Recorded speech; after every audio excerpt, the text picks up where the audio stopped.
Discarding Wise sa Radyo Pilipinas World Service. Programang serbisyo publiko, magbibigay impormasyon, mga tips at gabay sa tamang diskarte sa paggamit at pag-invest ng perang pinaghihirapan ng mga OFWs o mga Filipinos living and working abroad. Alamin ang mga galawang Discarding Wise. Discarding Wise. Kasama sina Leo Magpay, multi-awarded financial at market analyst Jonathan Jonas Ravelas. Panahon na para magsimula tungo sa financial independence para sa isang stable financial future para sa iyo at sa iyong pamilya. Kaya't halina't samahan natin sila Leo at Jonas sa Discarding Wise. Discarding Wise. Dito sa Radyo Pilipinas World Service. World Service. Discarding Wise sa Radyo Pilipinas World Service. Magandang araw sa lahat ng ating tagapakinig at tagapanood dito sa Radyo Pilipinas World Service. Welcome po muli sa Discarding Wise. Layunin ng programang ito na gabayan ang ating mga kababayang OFWs para sa praktikal na solusyon, matalinong desisyon at tunay na wais na pamumuhay. Ako po si Leo Magpayo at kasama natin ang ating financial analyst na si Jonathan Jonas Ravelas. Magandang araw, Jonas. Magandang araw, Leo. Magandang araw sa ating mga tagapakinig at tagapanood dito sa Discarding Wise. Ayan, napapakinggan po ang Radyo Pilipinas World Service sa mga sumusunod na shortwave frequencies. 9.920 MHz, 12.120 MHz, at 15.190 MHz. Napapakinggan din po tayo live ngayon sa ating sister station na The Capital 104.3 FM at sa audio streaming. Mangyaring i-download lamang po ang Evox PBS receiver sa Google Play Store para sa mga gumagamit ng Android phone at sa App Store para naman sa gumagamit ng iPhone. Mapapanood din tayo sa YouTube at Facebook. Hanapin lamang po ang Radyo Pilipinas World Service. Sa ating edisyon ngayong araw, matutunghayan niyo po ang ating balitang pinansyal at pang-ekonomiya kung saan ibinahagi ng Bangko Sentral ng Pilipinas ang kanilang inflation outlook para sa buwan ng Abril at ang pagbagsak ng halaga ng piso kontra sa dolyar nitong nakarang linggo. Bukod dyan, ilalabas ng Philippine Statistics Authority ang kanilang April 2026 inflation report itong darating na Martes. Ano kaya ang posibleng galaw ng Bangko Sentral sa mga susunod na buwan? At sa ikalawang bahagi naman ng ating programa sa segmentong Alkansaya, ano pa kaya ang ating pwedeng pagkakitaan para makatawid sa sweldo? Kaya't simulan na po natin ang ating balitang pinansyal at pang-ekonomiya. Discarding Wise sa Radyo Pilipinas World Service.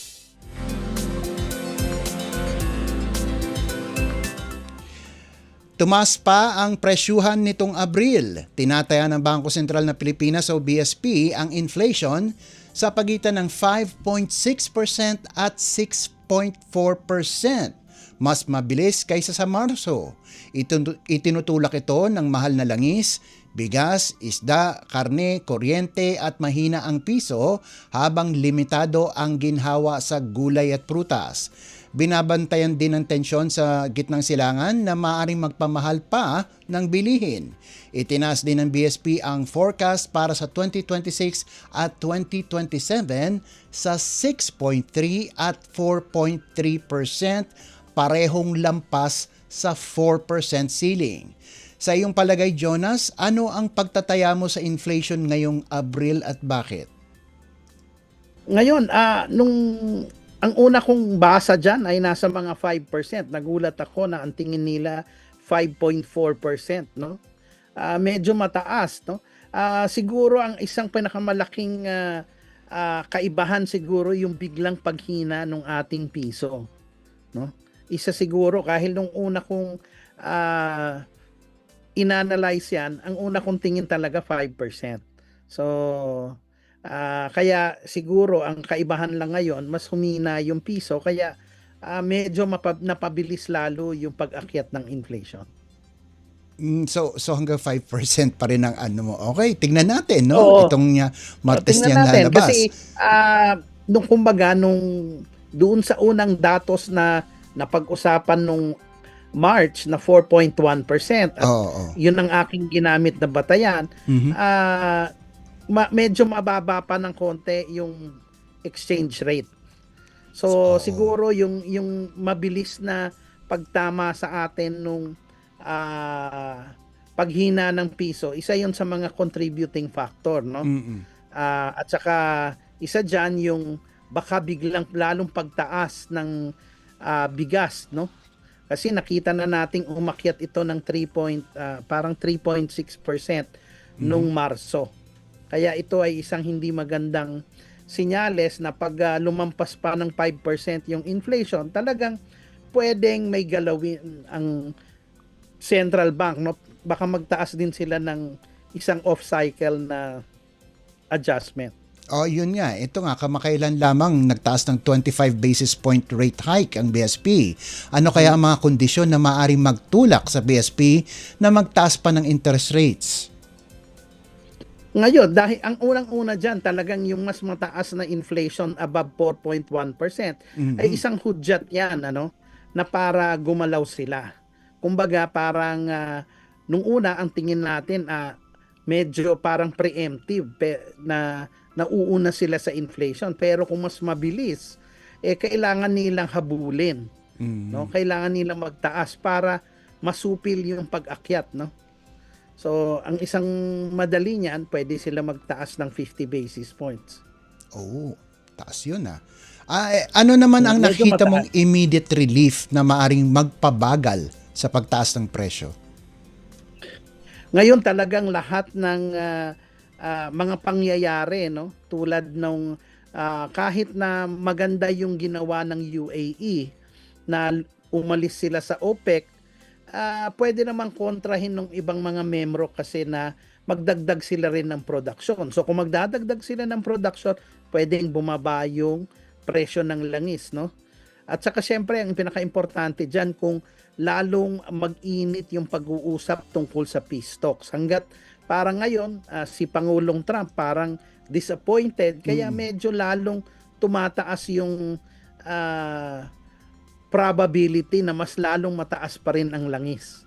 So kaya kailangan niya ng mga senyales na kailangan natin makita kung gaganda ito o hindi.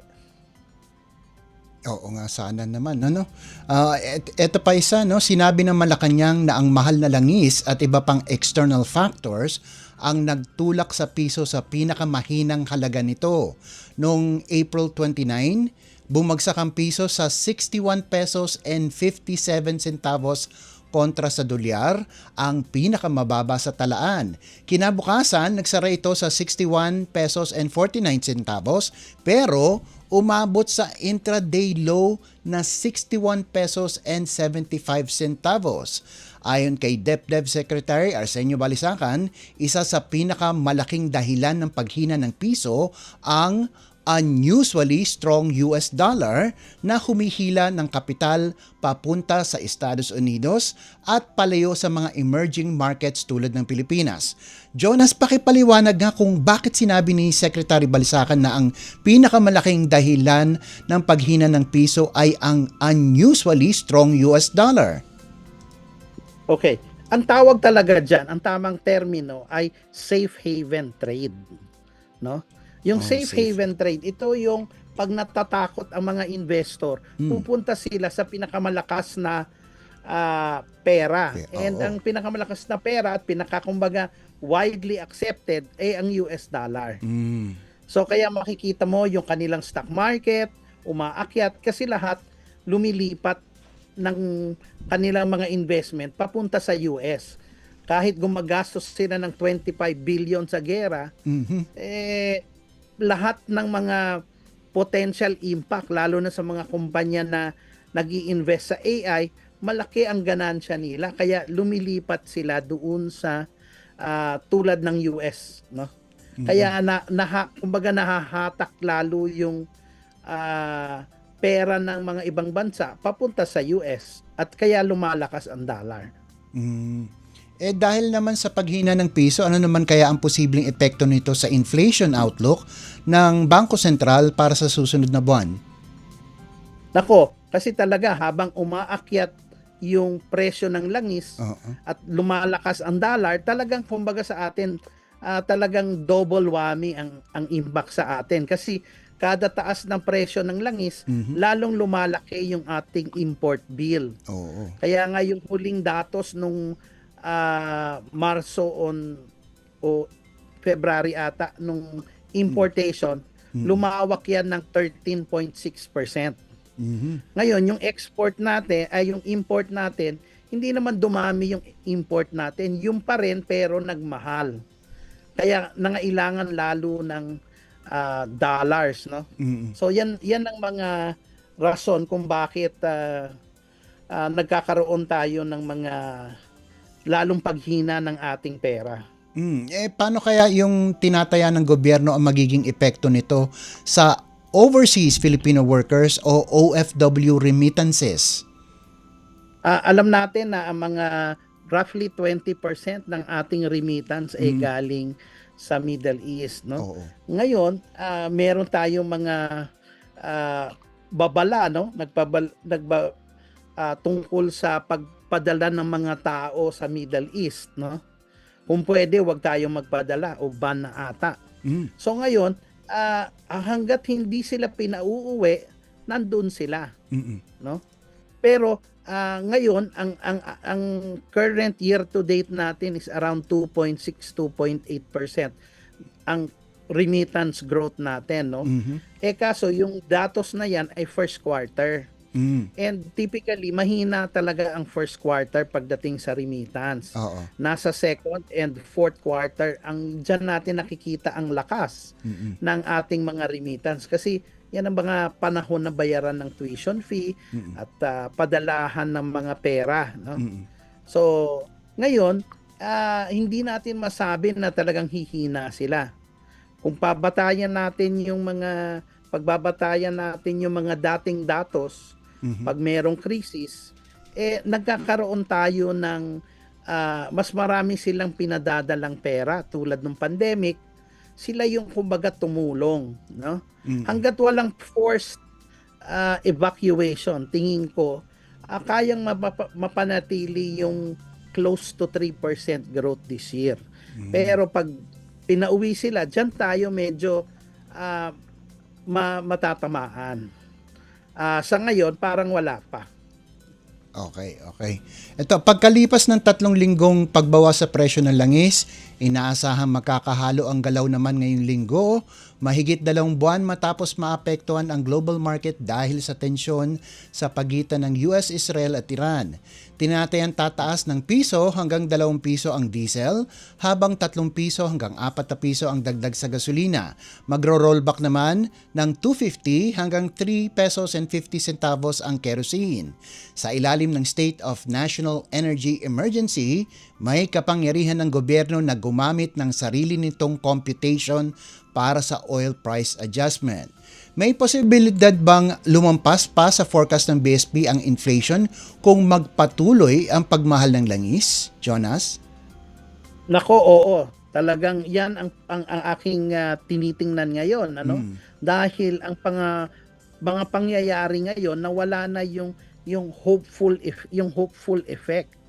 Yung kumbaga lahat tayo kada tingin sa news na mukhang may peace talk na ganito, medyo tumagal na, parang hindi na tayo naniniwala, no? O kumbaga napagod na tayo. Kaya ang nangyari, yung presyo ng langis unti-unting umakyat. Hanggat walang konkretong pag-uusap o mga guidelines na silang nasasabi sa parte ng Iran at ng Amerika, medyo talagang yung pressure na humina yung piso at tumaas yung presyo ng langis nandyan. Kaya kumbaga, kung nakakuha tayo ng konting relief sa presyo na the last 3 weeks, mas dapat masaya na tayo. No? O kahit papano, ano. Ito, nagbabala naman ng mga analyst na sinisimulang kumain sa purchasing power ng mga Pilipino ang pagtaas ng global oil prices na nagtutulak sa inflation na lumampas sa target. Umakyat sa 4.1% ang inflation noong Marso at inaasahang tataas pa nitong Abril na lumampas sa 2 to 4% target ng BSP. Sabi ng mga analyst, ang mga pagtaas na ito ay magpapahina sa household purchasing power at babawas sa konsumo ng mga Pilipino. Jonas, paano maapektuhan ng humihinang purchasing power ang konsumo at negosyo sa mga susunod na buwan? Nako, talagang siyempre lahat tayo, no? Ikaw, ako, at ang mga may bahay, no? Talagang finifit natin yung budget kasi hindi lang tayo tinamaan sa transportation, tinamaan tayo sa kuryente, and siyempre dahil ang mga pagkain ay inaangkat natin, no? At pinadadala kahit saan sa Pilipinas, may transport cost yan. Kaya nga yung imported inflation is roughly 60% at 40% yung tama sa atin domestic. Kaya siyempre magtitipid sila, 'di ba? Tulad ng nagbabatsang pagtaas ng mga presyo ng mga sa supermarket, no? 'Di ba? Parang ini-stretch hanggang next week yata. Pero definitely pag nag-adjust sila, talagang lahat magtitipid. No? Kaya ang kinakatakot ng iba para makafit sa budget, either liliitan nila yung mga binibili nila o kumbaga maghahanap sila ng substitute. Kaya yung iba talagang dahil nga mas mabilis ang pag-akyat ng mga presyo kaysa sa kita, talagang kumbaga mag-i-stretch tayo ng mga gastos mula sweldo hanggang sweldo. No? Oo. Ayun. Ito, no, bago tayo mag-break, itong darating na Martes, Mayo 5, ibabahagi ng Philippine Statistics Authority o PSA ang inflation report para sa buwan ng Abril. Kaugnay nito, naghahanda ang merkado para sa mabigat na desisyon ng BSP at tinitimbang ng investors ngayon kung may June rate hike o mananatili muna sila sa wait and see dahil sa humihinang domestic demand. Ano reaction mo dito, Jonas? Nako, ako ay pag lumampas kasi ng 5% yan, talagang baka magkaroon ng off-cycle. Hindi na kailangan antayin ang June. Oo. Baka magtaas sila ng kahit 50 basis points. Nako. Kung talagang gugustuhin natin na pabagalin yung akyat ng inflation kahit masakit magtaas ng interest rate, pwedeng hanggang 0.75 kaya niyang gawin. Kung talagang desidido sila. Yun nga, ang problema lang dahil ngayon, binabalanse natin yung tinatawag na inflation containment o pagbagal ng inflation at yung potential growth rate natin. No? Nakikita pa lang natin na gumagastos ng konti yung gobyerno, bigla nating itaas yung interest rate, baka mahirapan yung economy. 'Di ba? So talagang balancing act ang ginagawa ng ating Bangko Sentral para maibsan yung pressure dito sa inflation at sana gumanda yung ating takbo ng ekonomiya, no? Siyempre isasama mo pa diyan yung paghinang paggastos ng bawat Pilipino. Yun yung mahirap no? Mataas na nga ang dolyar tapos mataas pa bilihin. Ayun, at Kaya magbabalik ngayon, po ang yung Discarding Wise pagkalipas lang ng ilang paalala. Mabilis ang trivia, dagdag talino. Heto na ang Dagling Kaalaman. Madalas ka bang magpuyat at kulang sa tulog? Lumalabas sa pag-aaral na ang madalas sa pagpupuyat at laging kulang sa tulog ay nakakaapekto sa iyong kalusugan, partikular sa iyong puso at metabolismo. Maaari itong maging sanhi ng hypertension, mataas na kolesterol, stroke, heart attack, obesity, diabetes at iba pa. Kaya tandaan, sleep well, live well. Kaunting kaalaman na malaking dagdag talino. Abangan muli ang susunod na Dagling Kaalaman. Radyo Pilipinas World Service Online. Reaching you in digital format. Anytime, anywhere. From Manila, Philippines. Discarding Wise. Kasama sina Leo Magpayo at multi-awarded financial at market analyst Jonathan Jonas Ravelas.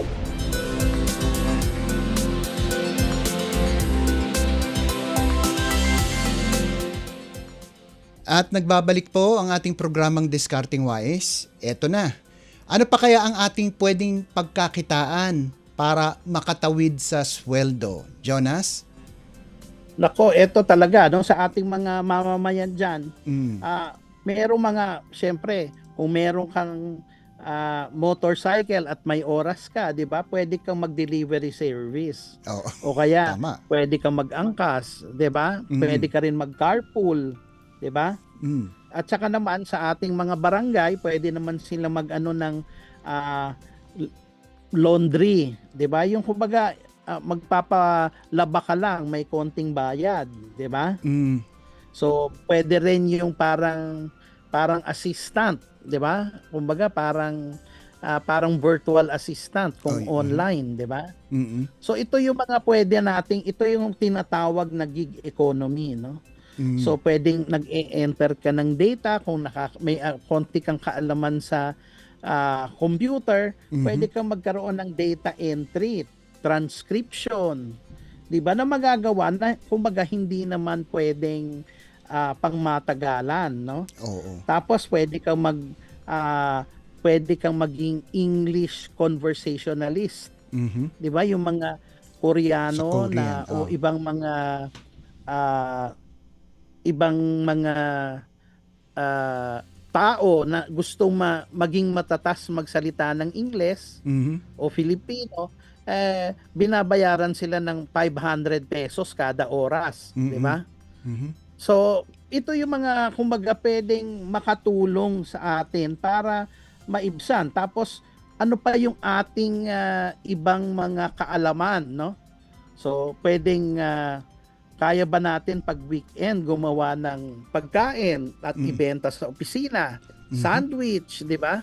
Yung mga pwede nating magawa na hindi naman kailangan ng ibang kagamitan, ano? Kumbaga nandito na sa loob ng bahay natin. Para praktikal, di ba? Oo, tama. Yung isang maganda diyan, simpleng-simple lang. Kumbaga sa opisina mo, pwede kang magbenta ng itlog, 'di ba? Mhm. Yung boiled egg, di ba? Yun na yung pwedeng pagkakitaan kahit maliit. Hindi naman kailangan malaki, ang importante may ginagawa tayong mga pamamaraan para ma-stretch ang ating budget. Oo. So ito yung mga kumbaga kaysa mag-alala tayo, mas maganda meron tayong ginagawa na mga hakbang para positibo ang ating mindset. Isa pa dyan, pwede ka naman mamili ng mga bagay. Kung mahilig ka mag-mall, pwede mong ibenta sa ibang tao. Parang kumbaga, pwede kang mag-live selling. Buy and sell. Diba? Oo. Oo, buy and sell ka lang ng mga bagay na siguro, sige, ito, may nakuha ako sa sale. Patungan mo ng konti, di ba? Ito yung mga pwede nating gawin na hindi kumbaga masyadong sagabal sa oras na ginagawa na natin. Hindi lang natin ginagawang parang maliit na negosyo, di ba? Oo. Kung naghahanda tayo ng baon, di ba? Ano ba naman yung maggawa ka ng ibang sandwich o sa mga kaibigan mo, gusto mong magawa kita ng sandwich, ito yung bawat isa, ito yung presyo, di ba? So, makakatulong ito para makagkaroon tayo ng extra income. Hindi naman ito pangmatagalan, basta may oras lang tayo. Whether ito ay physical, meaning magbebenta ka sa mga kaopisina mo, mag-grab ka o mag-aangkas ka, 'di ba? Ito yung mga kumbaga very positive steps na talagang ginagawa mo o gini-utilize mo yung oras mo para magkaroon ka ng kita, 'di ba? Oo. Ayun nga isa pa pwede siguro yung kamukha kung meron kang sasakyan, pwede ka mag-carpooling, 'di ba?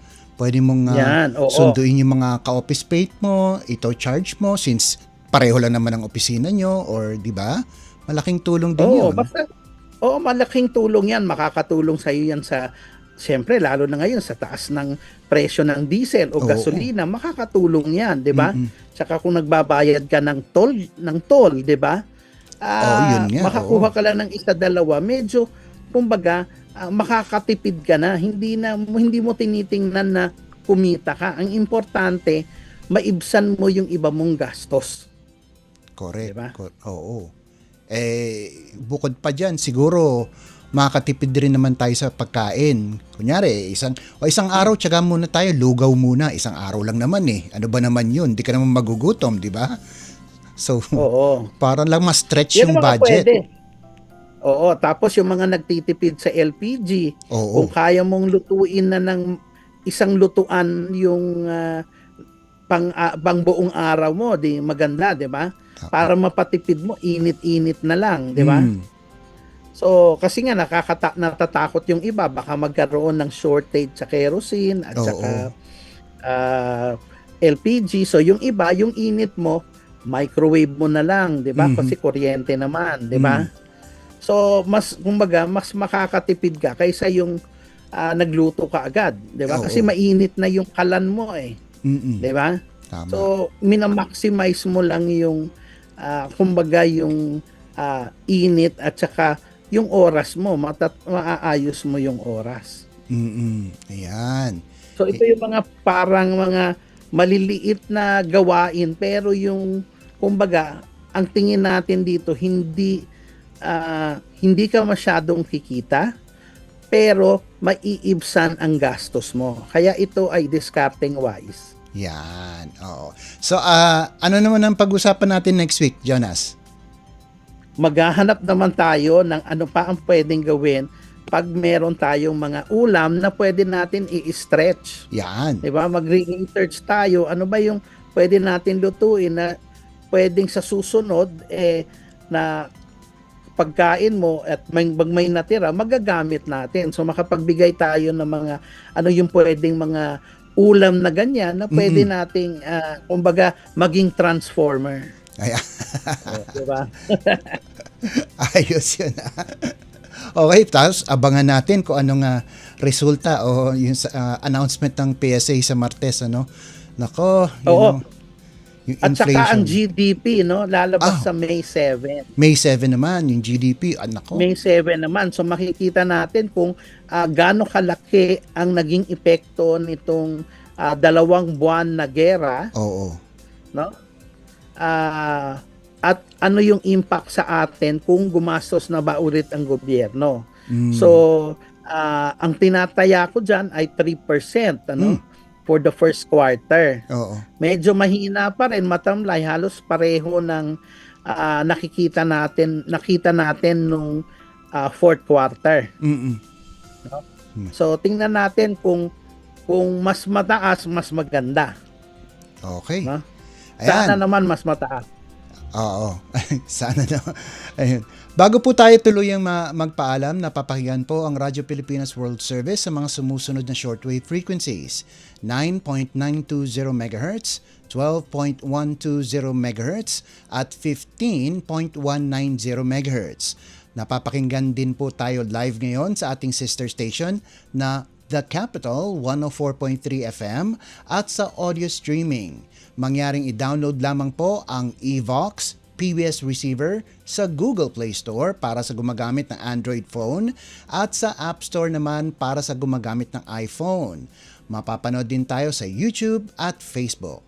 Hanapin lamang po ang Radyo Pilipinas World Service. At dito na po nagtatapos ang ating programa. Para sa Radyo Pilipinas World Service, ako po si Leo Magpayo. Ako po si Jonas Ravelas. Magkita-kita muli tayo sa susunod na linggo sa kaparehong oras dito sa Discarding Wise.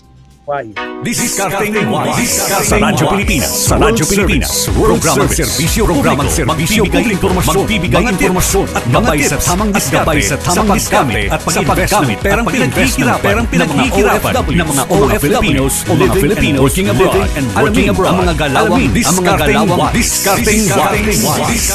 Kasama sina Leo Magpay, multi-awarded financial at Jonathan Jonas Ravela. Panahon na para magsimula sa financial para sa isang stable financial future, para sa iyo at sa iyong pamilya at sa iyong pamilya. Halina't sabayan natin sila Leo at Jonas sa Discarding Wise, sa Discarding Wise. Dito sa Radyo Pilipinas, World Service.